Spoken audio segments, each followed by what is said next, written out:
Activist with Miss Jan. What's up, Miss Jan? Oh, I'm so excited about these books that we have. Dude, and all this information. This is some serious amount of bookage. Well, I really got into Susan B. Anthony after reading about her last time. Did you know a lot about her before? I did not. No. Dude, I mean, she I've used to be on a a coin. Remember, she used to be on the Susan B. Anthony dollar, and then they stopped making when it. They did those special dollars. Yeah, and they stopped making it, and it was because it was so similar to the quarter, but it had it was just the only thing that made it different was like, you know how a quarter has the round edges, like it had tiny little bit of like scoring? Yeah, something like that. Something. Yeah. But so that was all I knew was a Susan B. Anthony dollar. That was it. Yeah. Oh, yeah. That happened when I was a kid. There's so much about this woman. Dude. I went nuts and got all these books this is out awesome. because they all relate to her in some way. So I'm hoping, we can't talk about all these books. Oh, you brought in today. some Harriet Tubman stuff too, because we alluded to her last time. Right. Yes. And she's also, part of this one. The Susan B. Anthony story. Yeah, Susan B. Anthony. Dude, I had no idea. Yeah. Oh my gosh, I can't wait. Yeah. So, okay. Last time we talked about Frederick Douglass, who right. worked and fought against capital punishment and slavery. And slavery is where a lot of this part comes into play. Right. So today we'll hear from his friend, Susan B. Anthony. Dude. And she was born February 19th. That's today's date. Oh my gosh, that's crazy. Yeah. Look. And look at our thing. It says February 19th. And under special events, we always put birthday because we know it's somebody's birthday. So it's Susan B.'s birthday. Yeah. But she was born in 1820. So that was a long time ago. So she's not going to be on the show. Right. She won't be able to make it. She won't. Maybe she'll be on Miss Eileen's Who Was show. Because people on there. That's right. Yeah. They come, the dead people are always on there. Yeah. In fact, here's a Who Was book. Yeah. Oh my gosh. Dude, So I am totally going to doing- text her and see if she can. If she's done Susan B. If she can, dude. Okay. No, I'm going to text Susan B. and see if she'll come on. Oh, awesome. Yeah. Oh, dude. Yes. That's a brilliant idea. That would be cool. Okay. And wait a minute. I see a book by another wonderful, great American, a dead one, Sherry Lewis. That 1 Minute Stories of Great Americans is adapted by Sherry Lewis. And she did Bible stories, 1 minute Bible stories adapted. And I didn't know she did 1 Minute Stories of Great Americans. And the kids at home are too young to know Sherry Lewis and Lamb Chop. But I love Sherry Lewis and Lamb Chop. I grew up with her. Dude, I had a Lamb Chop doll. And I used to take it to bingo with me at Elfinwild when they did bingo. So I am thrilled. You are thrilled. Yes.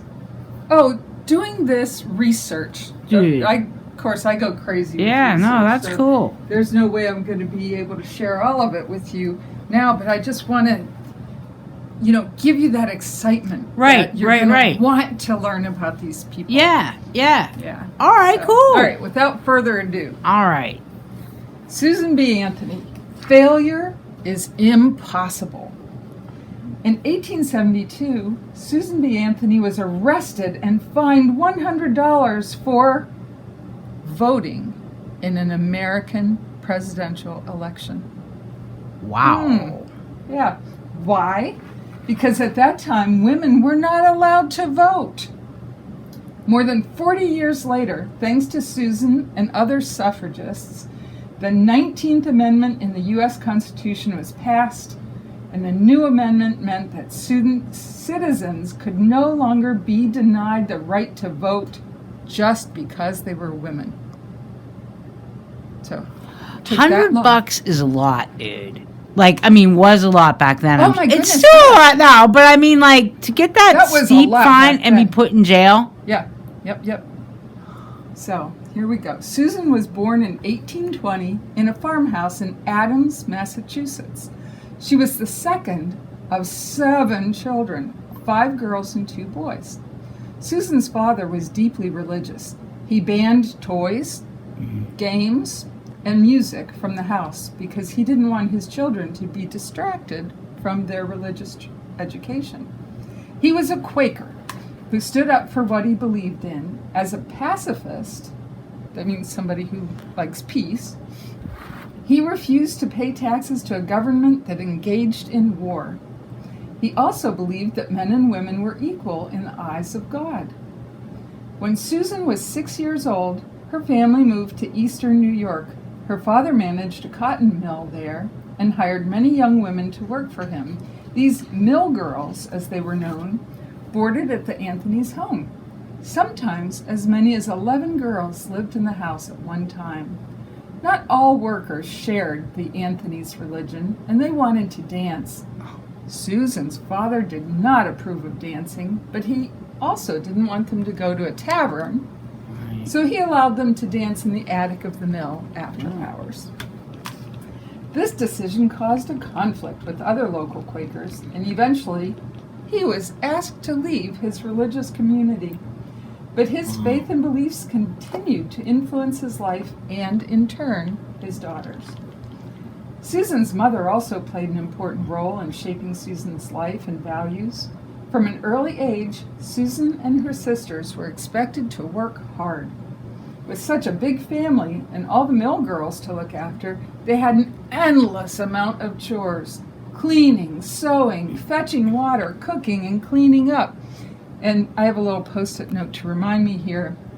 There was no inside water back then. Oh, So when yeah. they were fetching water, they had to go to the well fetching. or Yeah. and it was heavy. A bucket of water can feel really heavy. Wow. So, yeah. But there were good times too. On their way to school, Susan and her siblings walked past the home of their grandmother, Reed, their mother's mother. They always left home early, so they had time to stop there for a drink of coffee. Coffee in quotes, because it's not the kind of coffee we think of. Their grandmother made by browning crusts of bread, pouring hot water over them, and sweetening the liquid with maple sugar. That sounds pretty good, That actually. was their coffee. Yeah, that's Yeah. better, I think I'm not a coffee drinker. Me neither. I think that sounds way better than coffee. After school, they would visit her again to eat leftovers of pork or beef, potatoes, cabbage, turnips, beets, and carrots.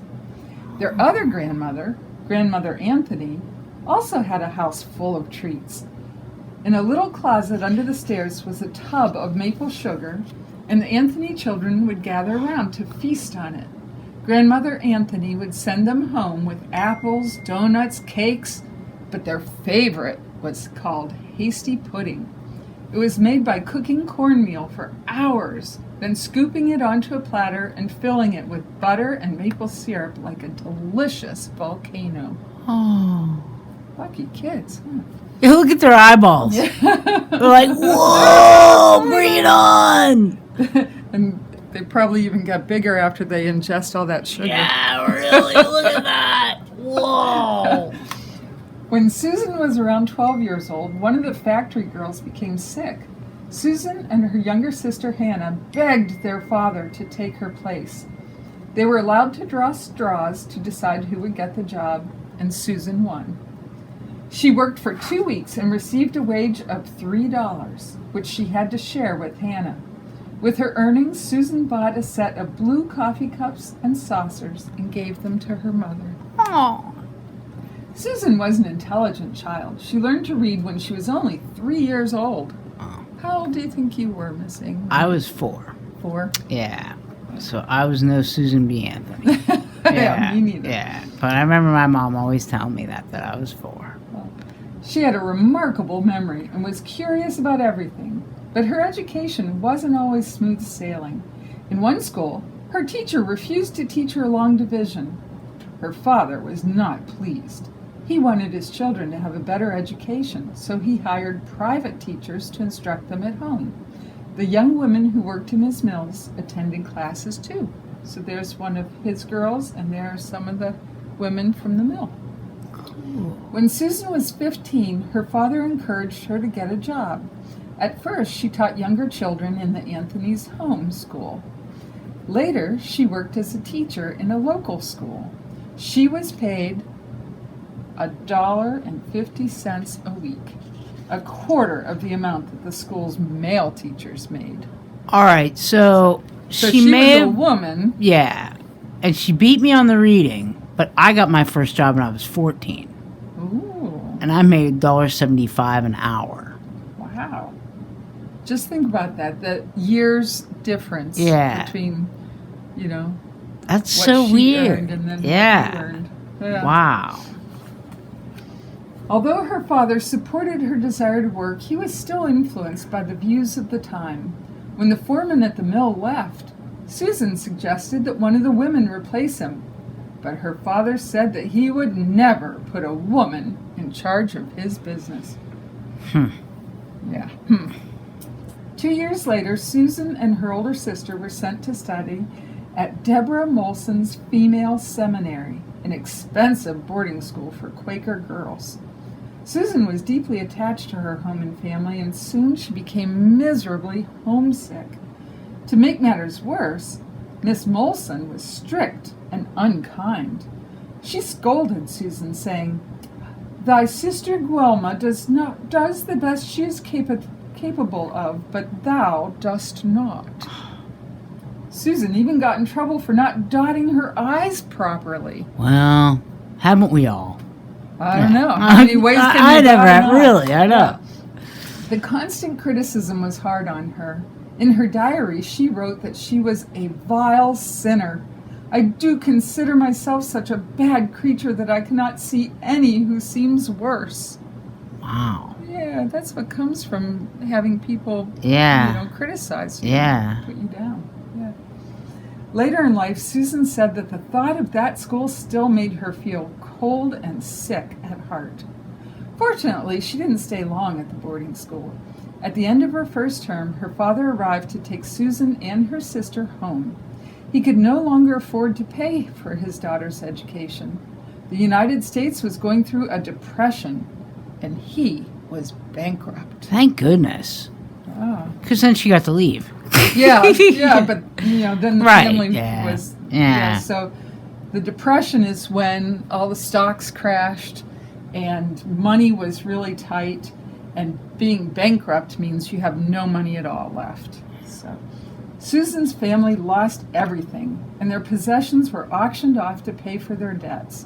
Their furniture, the food on their shelves, her parents' eyeglasses, and even Susan's underwear were listed for sale.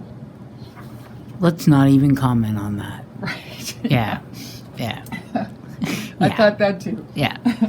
The family moved to a nearby New York town called Hardscrabble, and Susan began working as a teacher. Like many Quakers, she became involved in the anti-slavery movement. In fact, her family's home served as a meeting place for abolitionists, including Frederick Douglass, Freddie! who we just talked about. Yeah. Including Frederick Douglass, with whom she became friends. Susan also supported the temperance movement, believing that alcohol was the cause of many social problems. Temperance was working against alcohol and spirits and things that people would drink. But when she stood up to speak at a temperance convention, the chairman silenced her. The sisters were not invited to speak, but to listen and learn. Really? Yeah, so even though she had all this experience and was whip smart and was supporting what they were doing. Right. So she decided to launch her own organization, and she asked her new friend, Elizabeth Cady Stanton, to be its president. Together, Susan and Elizabeth started the American Equal Rights Association, campaigning for equality and the right to vote for women and for African Americans. That was a radical thing at that time. Because even African American men couldn't vote. Right. They published a women's rights newspaper called The Revolution, whose motto was, "Men, their rights and nothing more. Women, their rights and nothing less. Yep. When she was still young, Susan had decided she would never marry. This choice was rare in those days. Women were expected to be dependent on their husbands. She became famous for her support of the idea that women had a right to be single and independent. Although Susan's fierce commitment to fighting for equality made her a rebel in her time, her actions were in keeping with the values she was raised with. Her parents supported her desire to be independent. In case you're wondering what these little scraps of paper are, this book has a little problem in it where it repeated the line a couple that's times. so weird. So I just blocked out that one, Oh, so that's you're not cool. missing anything. Yeah, It's all yeah. on the other page. That's but so this is in weird. Here, so, Hmm. yeah. Accidents. Well, it happens. Yeah, it that's happens. right. Yep. Yeah. Hopefully when they did the later printing, Yeah. they fixed that. That's So anyway, crazy. her parents supported her desire to be independent, believing that every human being should do everything possible to be useful in the world. Susan's brothers and sisters were also active in the fight against slavery and the fight for women's rights and suffrage. And that doesn't mean suffering. Oh yeah, that's suffrage a good. Yeah. meant, their To ability to go out and protest. Yeah. Right. To vote. Yeah. To vote, yeah. Yeah. In 1920, 14 years after Susan B. Anthony's death, 8 million American women voted legally in the presidential election. Susan did not live to see that day, but during her life she fully believed it would happen. In her final suffrage speech, she said, "Failure is impossible." As for her $100 fine, I shall never pay $1 for your unjust penalty, she told the judge. And she never did. yay! Good for her. Dude, that's really cool. Yeah. So for 50 years, Susan B. Anthony worked in partnership with her close friend, Elizabeth Cady Stanton. Elizabeth was a writer, and she crafted many of the powerful speeches that were then given by Susan. When Elizabeth died, Susan wrote that her friend had forged the thunderbolts that she had fired. The two women didn't always agree, but even when their views differed, their friendship endured. That's an important lesson. That's too. really cool. Yeah. Yeah. No power in heaven, hell, or earth can separate us, for our hearts are eternally wedded together, Elizabeth wrote. That's neat. Yeah. That's cool. Isn't that cool? Wow. Dude, So I learned a lot about Yeah. Susan B. Anthony. I have a little timeline here. Yeah. So here's all the amendments to the Constitution. I didn't write down the dates of all of them because they're so old, right? Yeah. The 13th Amendment was when slavery was abolished. Okay. The 15th Amendment allowed black men to vote, and the 19th Amendment gave women the right to vote. It was 50 years, 50 years. after black men could vote, 50 years before women could vote. Black and white women? I believe so. Okay. Yes. Yeah, All right, yeah, cool. there I go. 50 All right, years cool, later, black cool. and white. Wow. That is crazy. Yeah. Now, I have a very unpopular opinion, okay? Okay. And I'm a little nervous about sharing it. But there's another issue that I fully support Susan B. Anthony on. Okay. The temperance thing. Oh, yes. Yeah. I I do think alcohol causes a lot of trouble.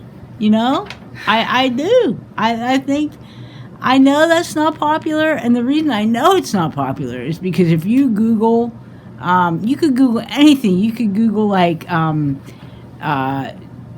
people who are made of snow and like to dance around fan club.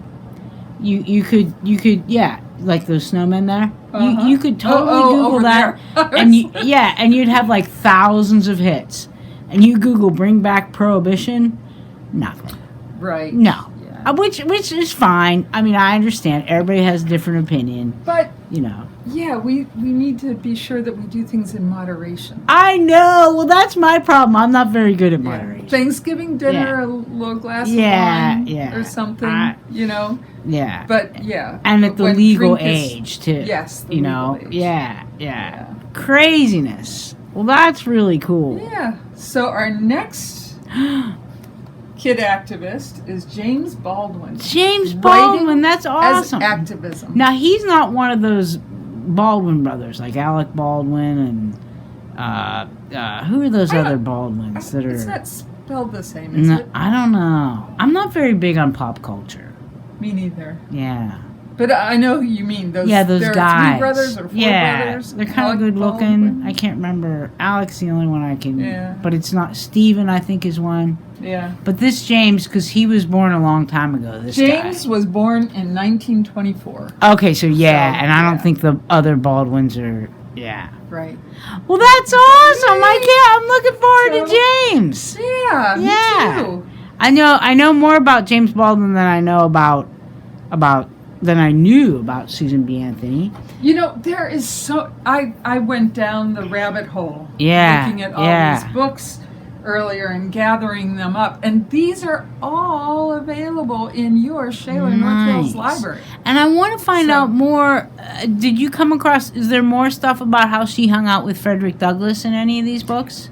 No, just that they were friends. They were buddies. Yeah. All right. Well, cool. So there's no well, we should look on Facebook, if they posted any selfies or ussies. Boy, if you find a selfie, we'll have to them, have to see, maybe they were at a parade or something, or that'll be super I'll have to check that precious. out. Yeah. All right. Well, thanks, Miss Jan. That was awesome. We'll see you next time with James Baldwin. All right. Alrighty. Bye.